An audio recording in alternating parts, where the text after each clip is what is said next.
பிரியமானவர்களே, இரட்சகர் இயேசு கிறிஸ்துவின் நாமத்தினாலே உங்கள் அனைவருக்கும் என் அன்பின் வாழ்த்துக்கள். இந்த புதிய மாதத்திலே உங்களை மறுபடியும் சந்திப்பதில் நான் மிகுந்த மகிழ்ச்சி அடைகிறேன். கடந்த மாதம் முழுவதும் நம்ம ஒவ்வொருவரையும் அவர் கண்ணின் மணி போல பாதுகாத்து நம்முடைய தேவைகளை சந்தித்து ஒவ்வொரு நிமிஷமும் நம்மை வழிநடத்தி வந்த தேவனை ஸ்தோத்திரத்தோடு கூட இந்த மாதத்தில் நம்ம அடியெடுத்து வைக்க நம்மளை ஆயத்தப்படுத்திக் கொள்வோம்.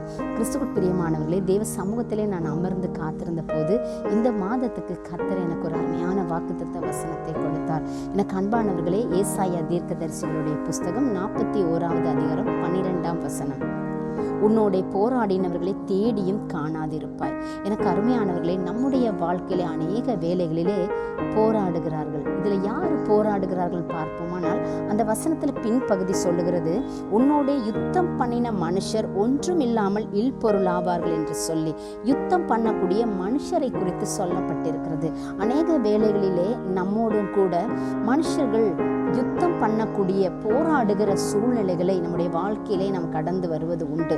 ஏன் இந்த மனுஷர் நம்மோடு போராடுகிறார்கள் என்று நம்ம ஆழமாய் நம்ம பார்ப்போமானால், வேதத்துல சில ரகசியங்களை நம்ம பார்க்கலாம். எனக்கு அருமையானவர்களே, நம்முடைய அருமை இரட்சகர் இயேசு கிறிஸ்துடைய வாழ்க்கையில கூட சத்துரு மனுஷன் மூலமாக போராடினதை நம்ம பார்க்கிறோம். யோவான் எழுதின சுவிசேஷம் 13வது அதிகாரத்தை நம்ம பார்க்கும்போது, யூதாசுடைய இருதயத்தை பிசாசு என்ன செஞ்சான், தூண்டினான் என்று சொல்லப்படுகிறது. அதே போல அவர் இராபோஜன பண்ணும்போது, அவர் துணிக்கையை தோய்த்து கொடுக்கும் போது அந்த யூதாசுக்குள்ளே சாத்தான் புகுந்தான் என்று சொல்லி வேதம் சொல்லுகிறது. அப்பொழுதுதான் அந்த யூதாஸ் ஏசப்பாவை காட்டி கொடுக்கவும், அவரை மரணத்துக்கு, சிலுவை மரணத்துக்கு நேராக அவன் கொண்டு போவதற்கு ஒரு காரியக்காரனாய் இருந்து அவன் செயல்படுறதை குறித்து நம்ம பார்க்கிறோம். நம்முடைய வாழ்க்கையிலும் அப்படித்தான். நமக்கு மனுஷரோடு எந்த யுத்தமும் கிடையாது. எல்லா மனிதர்களும் நல்லவர்கள் தான். ஆனால் நமக்கு விரோதமான சத்துரு என்ன செய்வான், சில பலவீன பாத்திரங்களை, யூதாசை போன்ற பண ஆசை, இன்னும் பலவிதமான சூழ்நிலைகளை இருக்கக்கூடியவங்களை, அதாவது விழுந்து போனவர்களை, ஆவிக்குரிய வாழ்க்கையில ஒரு ஸ்திரமா இல்லாதவங்களை பிசாசு என்ன செய்வான், நமக்கு விரோதமாக பயன்படுத்துவான். அவன் இப்படிப்பட்ட பலவீன பாத்திரங்களை தெரிந்து கொண்டு நம்மோடு கூட இருந்து யுத்தம் பண்ணுவான், வழக்காடுவான். அநேக வேளைகளில் நம்முடைய வாழ்க்கையில பார்த்தீங்கன்னா, நமக்கு தேவையானது, அதை நமக்கு உண்டானது, நம்முடைய ஆசீர்வாதங்களை தடை செய்யும்படி அநேக மனிதர்கள் போராடுவார்கள்.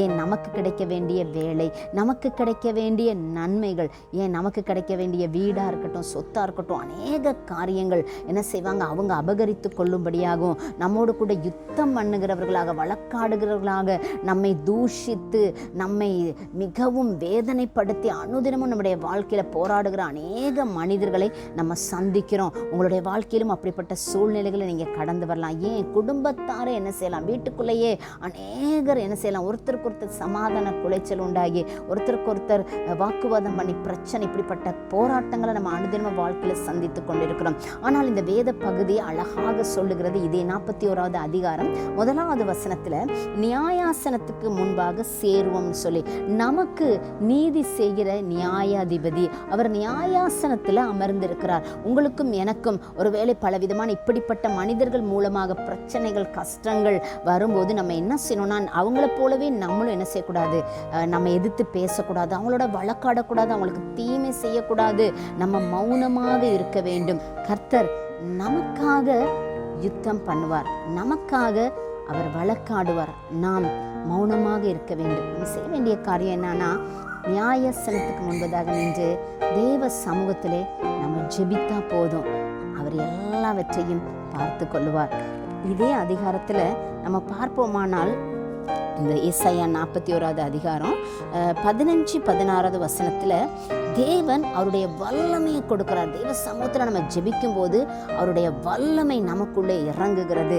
அந்த 15-16வது வசனம் மிகவும் அழகாக சொல்லுகிறது. இதோ போர் அடிக்கிறதுக்கு நான் உன்னை புதிதும் கூர்மையுமான பற்கள் உள்ள யந்திரமாக்குவேன். நீ மலைகளை மிதித்து நொறுக்கி குன்றுகளை பதருக்கு ஒப்பாக்கிடுவாய், அவைகளை தூற்றுவாய். அப்பொழுது காற்று அவைகளை கொண்டு போய் சுழல் காற்று அவைகளை பறக்கடிக்கும். நீயோ கர்த்தருக்குள் கலிகூர்ந்து இஸ்ரவேலின் பரிசுத்தருக்குள்ளே மேன்மை மேன்மை பாராட்டி கொண்டிருப்பாயின்னு சொல்லி அந்த வசனம் அழகாக சொல்லுகிறது. எனக்கு அருமையானவர்களே, தேவ சமூகத்தில் நம்ம ஜெபிக்கும் போது அவருடைய வல்லமை நமக்கு கொடுத்து அந்த சத்துருக்களெல்லாம் மழையை போல இருக்கலாம், பெரிய பிரச்சனையாக இருக்கலாம், மழை போல இருக்கலாம். ஆனால் அதெல்லாம் என்ன செய்யற பதர் மாதிரி அந்த சத்துருவை பதர் கொப்பாக்கி அது காற்றுல பறக்கக்கூடிய அளவு அவங்க அந்த சத்துருடைய கிரியைகள் எல்லாம் ஒரு தூசியை போல் அவர் பறக்கடிப்பார். நம்ம அப்போ என்ன செய்வோம்? கர்த்தருக்குள்ள மேன்மை பாராட்டி கொண்டு களி கூர்ந்த தேவ சமூகத்தில் நம்ம சந்தோஷமாக இருப்போம்னு சொல்லி இந்த அதிகாரத்தில் ரொம்ப அழகாக அந்த வசனம் சொல்லுகிறது. எனக்கு அருமையானவர்களே, ஒருவேளை நம்மளோடு நிறைய மனிதர்கள் என்ன செய்யலாம், பல திசைகளிலிருந்து நம்ம வேலை பார்க்குற இடத்துல, படிக்கிற இடத்துல, பல இடங்களை, ஏன் ஊழியம் செய்கிற இடத்துல, பல சூழ்நிலையிலிருந்து நமக்கு விரோதமாக எழுந்து பேசலாம், குடும்பத்துக்குள்ள பிரச்சனை வரலாம். எல்லா சூழ்நிலையிலும் அநேக வேலையில் நிறைய பேர் நம்மோடு கூட பாராங்களே அப்படின்னு சொல்லி அநேக வேலையில் சிலர் என்ன செய்றாங்க, பயந்துறாங்க. நம்ம பயப்படவே கூடாது. இதே அதிகாரம் அழகாக சொல்லுகிறது. 41வது அதிகாரம் 10வது வசனத்தை நம்ம பார்ப்போம்னா, நீ பயப்படாதே, நான் உன்னுடனே இருக்கிறேன், திகையாதே, நான் உன் தேவன், நான் உன்னை பலப்படுத்தி உனக்கு சகாயம் பண்ணுவேன், என் நீதியின் வலது கரத்தினால் உன்னை தாங்குவேன்னு சொல்கிறேன். நீ பயப்படாத, என்னுடைய நீதியின் வலது கரத்தினால நான் உன்னை என்ன செய்வேன், தாங்கி உன்னை நடத்துவேன்னு சொல்லி ரொம்ப அழகாக அந்த வசனம் சொல்லுகிறது. இன்னும் அதே அதிகாரத்தில் 13வது வசனம் பாருங்க, உன் தேவனாகிய கர்த்தராகிய நான் உன் வலது கையை பிடித்து பயப்படாத, நான் உனக்கு துணை நிற்கிறேன் என்று சொல்றார். துணை நிற்பேன் உனக்காக, நான் துணை, பக்கத்திலே உனக்கு துணையாக இருக்கு. நீ எந்த காரியத்தை குறித்து எத்தனை பேர் உன்னோட வழக்காட வந்தாலும், எத்தனை மனுஷர் வந்தாலும், நீ பயப்படாத மகனே, நீ பயப்படாத மகளே, நான் உனக்கு துணை நிற்கிறேன்னு சொல்லி அந்த வசனம் நமக்கு சொல்லுகிறது. எனக்கு அருமையானவங்களை, எந்த சூழ்நிலைகள் நம்ம பயப்படக்கூடாது. ஏராளமானவர்கள் நம்முடைய வாழ்க்கையில் என்ன செய்யலாம், வரலாம். எத்தனை பேர் வந்தாலும் சேனைகளின் கர்த்தர் நம்மோடு கிட்ட இருக்கிறார். அவர் பெரிய சேனையை கொண்ட தேவன். நமக்காக பரலோகத்தில் அநேக தேவதூத சேனைகள், நமக்காக யுத்தம் பண்ணக்கூடிய தூதர்களை அவர் அனுப்பி அந்த யுத்தத்தை அவர் பொறுப்பெடுத்து நடத்துவார். நம்ம எதற்காகவும் கவலைப்பட வேணாம், பயப்பட வேணாம். நிறைய பேர் வந்தால் கூட நம்ம கவலைப்பட வேணாம். அதே அதிகாரத்தில் 41வது அந்த அதிகாரம் ஏசாயாவில் 14வது வசனத்தை நம்ம பார்ப்போமானால் அதில் அந்த வசனம் சொல்லுகிறது, யாக்கோபு என்னும் பூச்சியே, இஸ்ரவேல் என்னும் சிறு கூட்டமே, பயப்படாதன்னு சொல்லி திருப்பியும் அந்த வசனத்தில், நீ பயப்பட, நீ சிறு கூட்டம் தான், நீங்கள் கொஞ்சம் பேராக இருக்கலாம், நீங்கள் ஒரு ஆளாக இருக்கலாம், இல்லை சின்ன குடும்பமாக இருக்கலாம், ஆனால் உங்கள்கிட்ட யுத்தம் பண்ணுறவங்க, உங்களோட வழக்காடுறவங்க பெரிய கூட்டமாக இருந்தாலும் பயப்படாதுன்னு கர்த்தர் சொல்கிறார். பெரிய கூட்டத்தை கண்டு நீங்கள் அஞ்ச வேண்டிய அவசியம் இல்லை. ஏன்னா அந்த உலகத்தில் இருக்கிறேன்னு உங்களோடு கூட இருக்கிற தேவன் பெரியவர். அவர் சேனைகளின் கர்த்தர், அவர் யாக்கோபின் தேவன். நம்ம கூட இருந்து அவர் நமக்காக யாவற்றையும் செய்து முடிக்கிற தேவனாக காணப்படுகிறார். வேதத்தில் கூட நம்ம ஒரு இன்சிடென்ட்டை நம்ம பார்க்கலாம். நியாயாதிபதிகளுடைய புஸ்தகம் 4வது அதிகாரத்தில் பார்த்தீங்கன்னா, இஸ்ரவேல் ஜனங்களை யாபீன்கிற ஒரு கானானிய ராஜா அவங்கள ஆளுகை செய்து கொண்டிருக்கிற ஒரு காலகட்டம். அந்த சூழ்நிலையில் அந்த யாபீன் ராஜாவுக்கு ஒரு சேனாபதி இருந்தார். அவர் பேர் சிசரா. அவர் 900 இருப்பு ரதங்களோடு கூட இருக்கக்கூடிய ஒரு பெரிய ஒரு பராக்கிரமசாலியான மனுஷன். அவர் இந்த ஜனங்களை, இஸ்ரவேல் புத்திரர் ரொம்ப ஒடுக்கி அவங்கள ரொம்ப கஷ்டப்படுத்தி வேதனைப்படுத்தி கொண்டிருக்கிறதான சூழ்நிலையில் அவர்களுக்கு ஒரு யுத்தம் நடந்தது.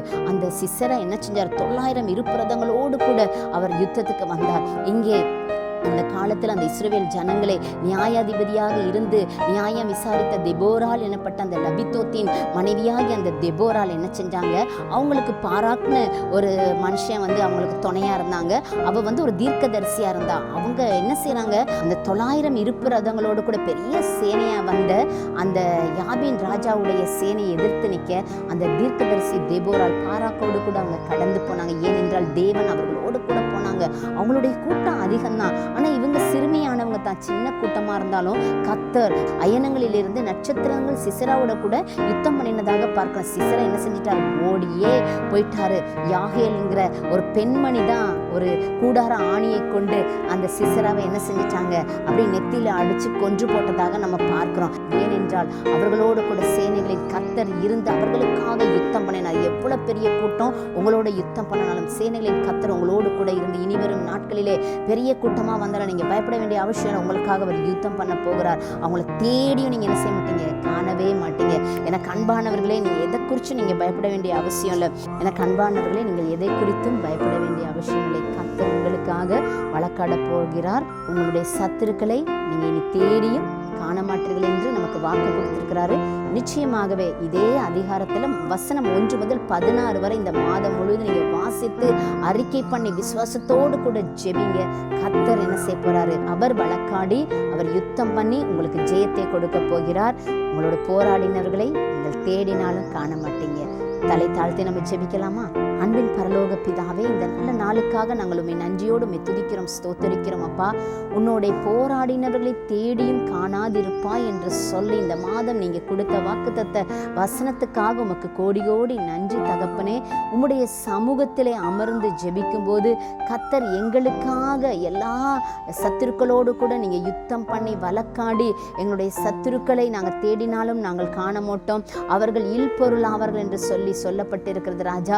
எங்கள் மீது எரிச்சல் கொண்டவர்கள், பொறாமை கொண்டவர்கள், எங்களை அனுதினமும் தூசிக்கிறவர்கள், ஆண்டவரே எங்களை நிந்திக்கிறவர்கள், எல்லாவற்றிலும் கூட எல்லா சூழ்நிலைகளிலும் கூட நாங்கள் தகப்பனை பொறுமையோடு கூட ஆண்டவரே நாங்கள் தீமைக்கு ஆண்டவரே தீமை செய்யாதபடி உம்முடைய சமூகத்தில் இருந்து இந்த மாதம் முழுக்க நாங்கள் ஜெபித்து உம்முடைய பாதத்திலே காத்திருக்கும் போது கர்த்தர் எங்களுக்காக யுத்தம் பண்ணி பெரிய பெரிய காரியங்களை எங்களுடைய வாழ்க்கையில நடப்பிக்க போகிறபடியால் ஸ்தோத்திரம். எங்களுக்கு விரோதமாக எங்களை பின்தொடர்ந்து வருகிற அநேக கர்த்தாவே சத்துருக்கள் இருந்தாலும் தகப்பனே நீங்க எல்லாவற்றையும் நீங்க வேரோட அழித்து போட போகிறபடியால் ஸ்தோத்திரம். நாங்கள் கர்த்தருக்குள் களி கூர்ந்து நாங்கள் ஆண்டவரை கர்த்தருக்குள் நாங்கள் மேன்மை பாராட்டி கொண்டு இருக்க போகிறபடியால் ஸ்தோத்திரம். கர்த்தருக்கே எல்லா மகிமையும் துதியும் புகழ்ச்சியும் கீர்த்தியும் உண்டாக வேண்டும் என்று சொல்லி நான் ஜெபிக்கிறேன். என்னை தாழ்த்தி அர்ப்பணிக்கிறேன் இயேசு கிறிஸ்து மூலம் பிதாவே, ஆமென். God bless you.